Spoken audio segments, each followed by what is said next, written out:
Hey, folks, I'm Geoff Edgers, the national arts reporter here at the Washington Post, and we have a treat for you today. We have a musical treasure.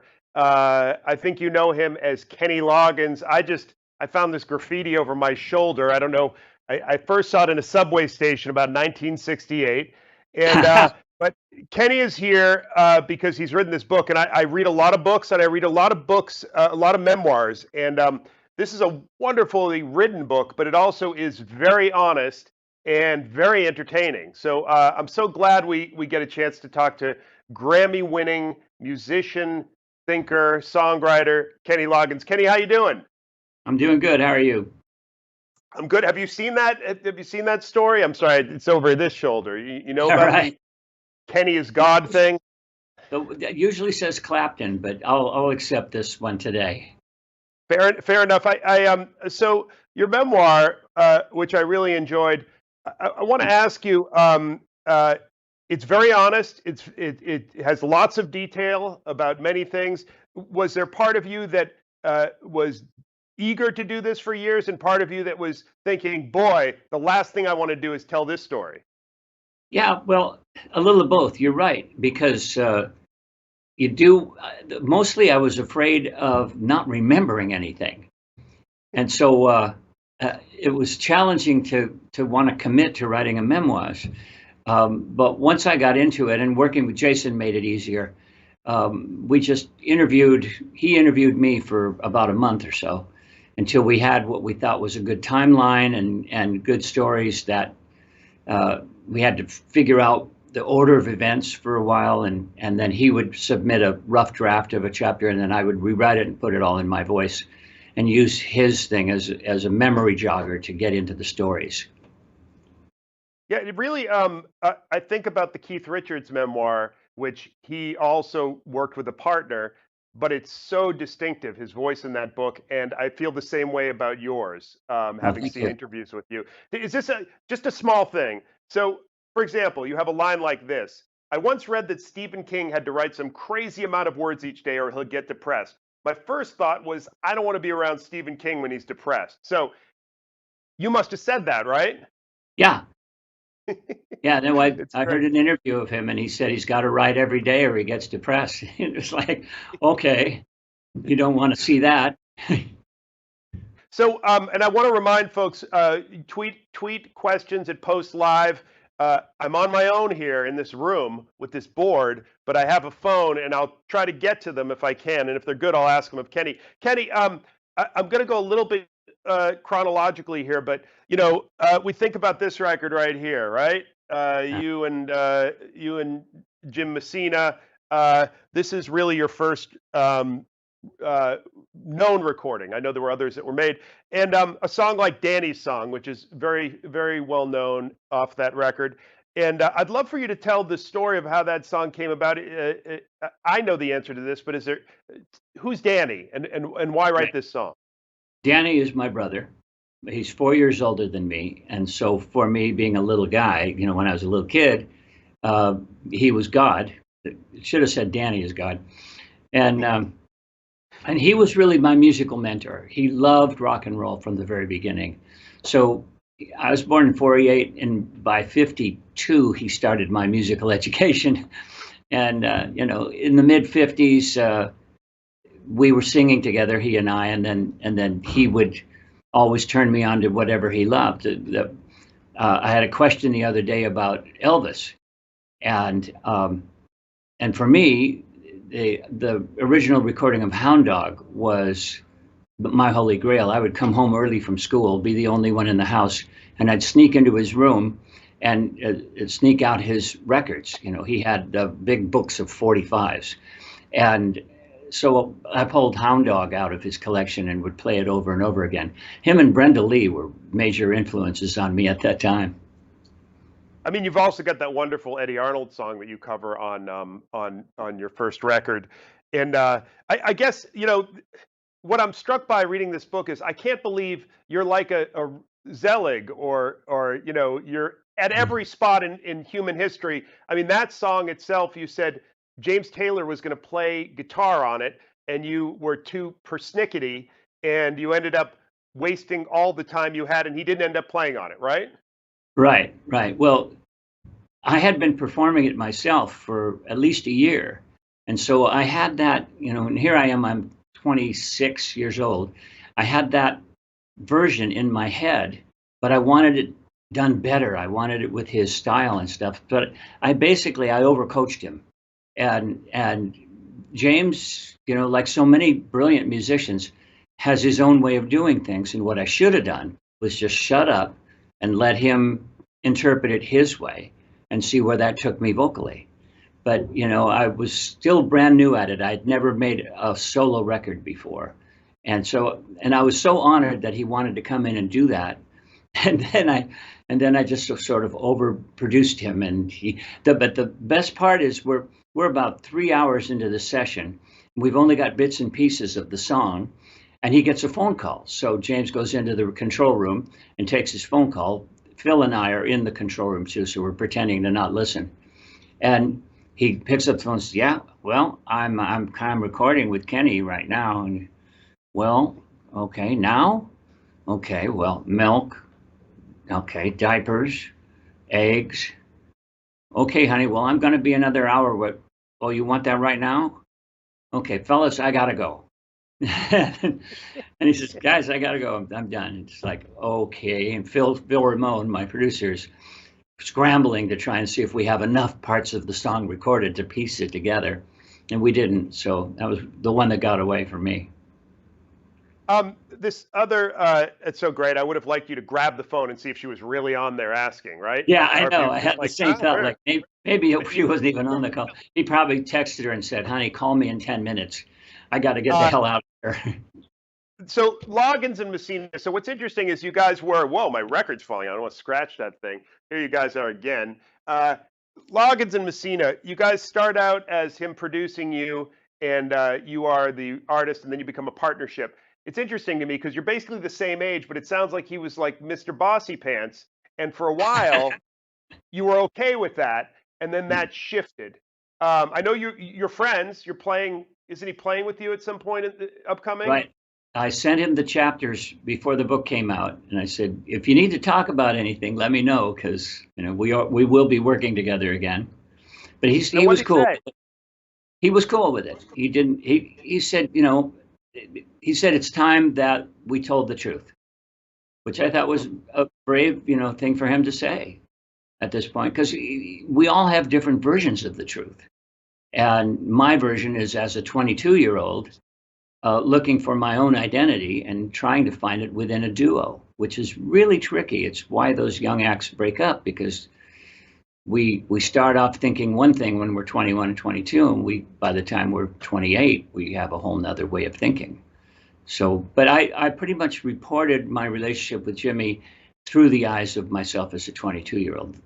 I could easily say, "Oh, I thought that, and I was projecting this," but the truth is that's what I believed at the time. There's one point where you actually get into a physical fight, and I'd actually say that having read about bands, I think your relationship actually was pretty good. I mean, you guys made peace at the end there. You made a lot of great music together. But at one point, you are biting his hand, and he is pulling the Kenny Loggins beard. And when I say beard, I mean it's not the thing you have now, the beard. This is accurate? Yeah, this is accurate.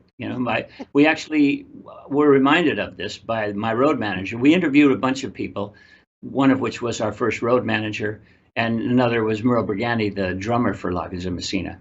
And Merle wasn't in the car at the time, but Jimmy was, Jim Recor, and reminded me that Messina and I got in a fight. We were literally, it could have come to blows if he hadn't separated the children and put them in different cars. Me being one of the children.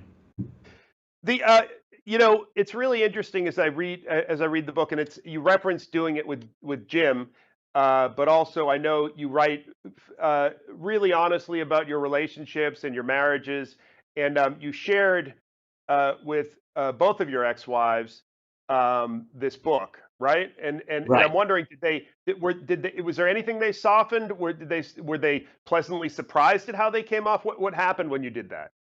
Well, they were looking for things that would be upsetting for them, and there were places where it mattered that those pieces stay in, but I could soften the language in one way or another. But for the most part, like there's a section in the first part of the book about my our relationship, Eva's and my relationship with John Travolta and Mary Lou Henner, and then John became, shall we say, fascinated with my wife, and he called me and said, well, you know, I'm not going to do anything about it, and I'm not going to sleep with her till after you guys break up, as if we were about to break up. And when I mentioned the story, because I wanted to check that story with Eve and make sure she was okay with me even telling it, and she said, geez, you know, he forgot I had a say in how this went too. You know, he was just assuming that he would get away with that. You know, it's like I was not comfortable with that information. And that was pretty much the beginning of the end of our friendship. It was also the end of. Yeah, and he needs you more than you need him right now. But you know, that's just between us. Kenny, we know you have this incredible stretch during the '70s where you're basically in the same ballpark as, you know, James Taylor, who we referenced, and Dan Fogelberg and Jackson Browne, singer-songwriters who are writing from the heart. And then this funny movie comes up with I actually just watched it the other night because my boy turned 12 and I felt like he could watch Caddyshack as long as I sent him out of the room for 2 scenes. And you wrote the theme song for that, I'm All Right. And obviously that led to a couple other very, very well-known songs.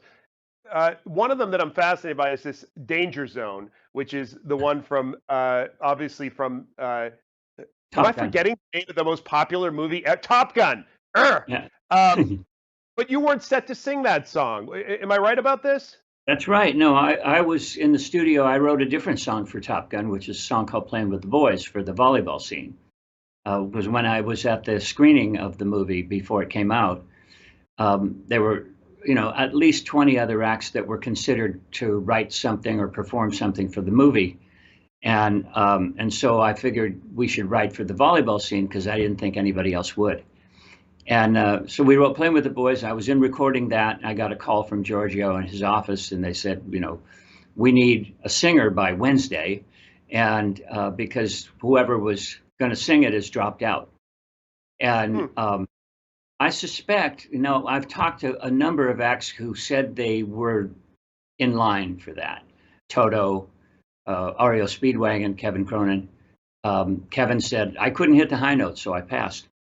And Mickey Thomas of the Starship said he didn't like it, so he passed. So I got lucky in that way because I think they just didn't consider me because I was already working on a song just down the street. And then finally they got to, well, Loggins is here and he's, you know, 20 feet away from your studio. Let's see if he's available. So they called me and I said, yeah, well, I didn't want to negotiate on the tune. I just wanted to know if it was a rocker or not because I needed a rock and roll song in my show. And yeah, he said, yeah, it's definitely a rocker. Come check it out. So because you didn't write that song, right? Well, I wrote a little of it in that I participated in dialing it in. I added chords. I added some stuff in the bridge. I rewrote a few lines here and there and some melody stuff, but it wasn't substantially my creation at the beginning. It was Giorgio's. It's also funny to read that you actually were considered or asked to write a song for Flashdance and just didn't get it together in time, right? Well, it's a little more complicated than that. I saw Flashdance on the movie Yola in Jerry Bruckheimer's office, and I thought it was really good. I wanted to be a part of it. I started working on an idea, and then I realized I don't have the time to go in the studio and record this thing for the movie because I'm starting like Thursday. I have to go on the road, and I'm not going to be available to a recording studio. So I passed on it. And then I went out on the road to do my tour. And the first venue I went to was in Salt Lake City. And the stage was about 15 feet high. And during the darkness of setting the stage before the show started, they walked me to stage left. And I took 1 or 2 steps too far and fell off the stage, turned around in midair, and landed on my back on a packing case. Luckily, I didn't break my back, but I broke a couple of ribs. Ooh. So they sent me to the hospital, and the doctors did a very good job of killing the pain. And they flew me home in Donny Osmond's jet And when I got home, the Percodan was working too well. So I called Jerry Bruckheimer and said, I'm home and I'm not doing anything, so let's go in the studio. So I went in the studio and I started working on a song that I'd written for the movie called No Dancing Allowed. And in the process, I think I was just a little too stoned, and I cut the song in the wrong key, and I couldn't hit the high notes. And so then I realized, oh man, you're really not ready to be in the studio and doing this. So I just backed away and said thank you. We've got a Twitter question. It's from Carrie. You've had these amazing collaborations. I mean, Smokey Robinson on Leap of Faith, and I think of, relatively unknown Sheryl Crow, right? Right. You've sung with some amazing people, you and Michael McDonald. But I'd like to ask you, Carrie really would like to ask you, which collaborations have been your favorites? Well, I'm reminded of what Fred Astaire, when asked who his favorite dancing partner was, he never did commit. I will say that writing with David Foster and Michael McDonald, both individually and together, was, as writing partners, as collaborators, they're up at the top of my list. But, most of the people that I collaborated with are really great writers and a good hang too. So it's been a great experience. The key to collaboration is the song, is the final song, more than I would do individually or either of us. In other words, is the collaboration making things better, or is it going down to the least common denominator? And most of the time, the people that I got to work with made music with me that was better than us individually. Of course, like the best example is What a Fool Believes with Michael.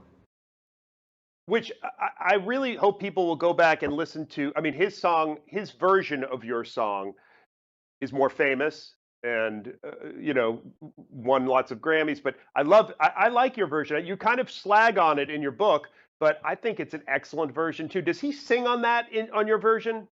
Not on that version, no. He was on the road when I recorded it, unfortunately. But I will say, I appreciate someone singing backup that sounds like him. I got a call from Teddy Templeman, who congratulated me on my version. He said, "There's a very courageous version." I thought, that's an interesting adjective. We'll go with that. And I love Aretha Franklin's cover of it. Yeah. And I don't know whether you know my version, that Michael and I reinvented the song in the Redwoods of Santa Cruz, California, for the Redwoods album. And that was arranged by C.J. Vanston. And I love that version as well. What a Fool is the iconic because of that keyboard line. Da, da, da, da, da, da, da. But we don't actually own it. That keyboard line is one of the heritage keyboard lines in rock and roll, that you can see about 6 other songs that are very similar. Not that Michael referred to that when he made it up. We were just going off the top of our heads. But I think it's just one of those things that's inside us. Are you aware, this orb situation? This orb situation, okay. Are you aware that there is I found on the internet, and you find a lot of stuff, there's somebody has made a tribute to this whole thing and has someone playing Michael McDonald, and it's all about this orb. Are you aware of such a thing? I think I saw the one you're talking about. Yeah, where he has something to do. I don't remember it exactly because it was years ago, but yeah. What can you explain to us? We're children of the 21st century. What's going on here, Kenny, and why? What power are you deriving from this orb? That orb is like a fishbowl with a light bulb in it. So I wasn't deriving much power from it other than the power of the goldfish. That was taken. We took that shortly after Halloween, and for Halloween I had a costume made where I was a wizard, and we got a kick out of it. We're laughing about it. I said I should use this for an album cover. So we tried it on, and everybody liked it. One of the side stories that I don't tell in the book is that artwork behind me was what they call transformational art for some reason, and the fella that his art was probably selling for, $500 a picture. And then after we cut the album and made the album cover, I asked him if I could have the art. He said, "No, it'll cost you $5,000." I said, "Wait a minute, your stuff was $500 in the galleries. That was before you made it an album cover." And so I didn't buy it. Well, if you need me to whip one of those up, I will after we get off. Uh, you know, Footloose, which is such a great song. It was so interesting to read that you had injured your hand in the '70s while wood carving, which really kind of took away. I think you put it at like 20% of your guitar playing dexterity. But that opening to that song is everything in the song, right? It's Dwayne Eddy. It's a wonderful opening. How is your guitar playing now? And have you recovered at all fully from that injury? Not fully, but I'd say I have about 75% of the natural. It's the what's called the lateral movement, not this hand, the other one. But you know how the far apart you can spread your fingers was impinged by the injury. Yeah. Um, and on that same note, you obviously sing. There are people as they get older, they can't hit the notes, they can't do the songs the way we want to hear them. I think of people who are masters at that. I mean, Graham Nash. I feel like he sounds as good as he ever did. And you sound great. What have you done through the years to be able to perform these songs? Doing "I'm All Right" or "This Is It." Those are not easy songs to pull off at 30. Never mind 70. Well, thank you for that.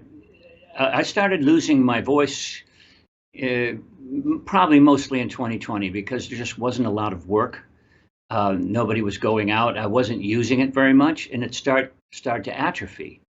And I realized that I had a trainer for staying fit that would come in, 3, 4, 5 days a week, depending on when. And but I didn't have a trainer for my voice, and it suddenly dawned on me I should be working with a trainer so I can keep my voice in shape for when we get back to what we're doing now.